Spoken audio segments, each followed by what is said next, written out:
இந்த 16 தொகுதிகளை தாண்டி 30 தொகுதிகளையாவது பெற்றுவிட வேண்டும் என்பதுதான் அவர்களின் ஆசை. இந்த 30ல் மொத்தமாகவோ அல்லது 30 இருந்தால் இந்த ஜான் பாண்டியனுக்கு 1, கிருஷ்ணசாமிக்கு ஒரு 2, இப்படி ஏதாவது ஒன்று கொடுக்கலாம். அன்புமணிக்கு ஒரு 5, 7 கொடுத்துட்டு இவங்க ஒரு 22 தொகுதியில் கூட நிற்கலாம். அது நமக்கு தெரியல.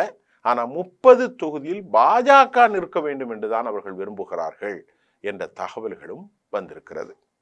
இப்போ இந்த 16 தொகுதிகள் எது அப்படின்னு உங்களுக்கு ரொம்ப ஆர்வமாக இருக்கும்.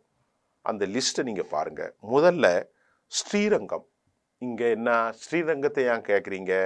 இங்கே ரெங்கா என்று சொல்லக்கூடிய ரங்கநாதர் கோயில் இருக்குது, பெருமாள் கோயில். அது ரொம்ப முக்கியம்.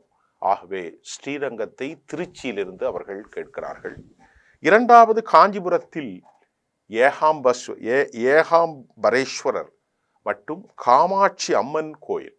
ஆகவே காஞ்சி, மதுரை மேற்கு, மதுரை கிழக்கு அங்கே மீனாட்சி அமர்ந்திருக்கிறாள்.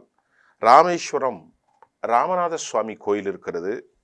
திருவண்ணாமலையில் அருணாச்சலேஸ்வரர் இருக்கிறார். சிதம்பரத்தில் தில்லை நடராசர் இருக்கிறார். கும்பகோணத்தில் காசி விஸ்வநாதர் அங்கே உரை பள்ளி கொண்டிருக்கிறார். பல சைவ வைணவ கோயில்களும் கூட கும்பகோணத்தில் இருக்கு. காஞ்சிபுரத்தில் தெற்கு வடக்கு கோவில் பாரம்பரியம், காஞ்சியில் தெற்கு வடக்கு பாரம்பரியம். தஞ்சாவூரில் தஞ்சை தொகுதியில் பெரிய கோயில் இருக்கிறது. சிறுவலிபுத்தூரில் ஆண்டாள் கோயில் இருக்கிறது. திருச்செந்தூரில் சுப்பிரமணிய சுவாமி கோயில் இருக்கிறது. நெல்லையில் நெல்லையப்பர் கோயில் கோமதி அம்மாள் இருக்கிறது. கன்னியாகுமரி கேட்க வேண்டியதே இல்லை, குமரி அம்மன் கோயில். திருப்பதி அருகில் அல்லது ரேணுகுண்டா அருகிலும் அவர்களுக்கு சில செல்வாக்கு இருக்கிறது, அதையும் கேட்குறாங்க.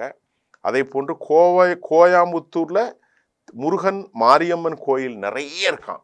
சேலத்தில் 1008 லிங்கம் கங்கை கொண்ட சோழபுரம். இப்போ மறுபடியும் நான் வாசிக்கிறேன்.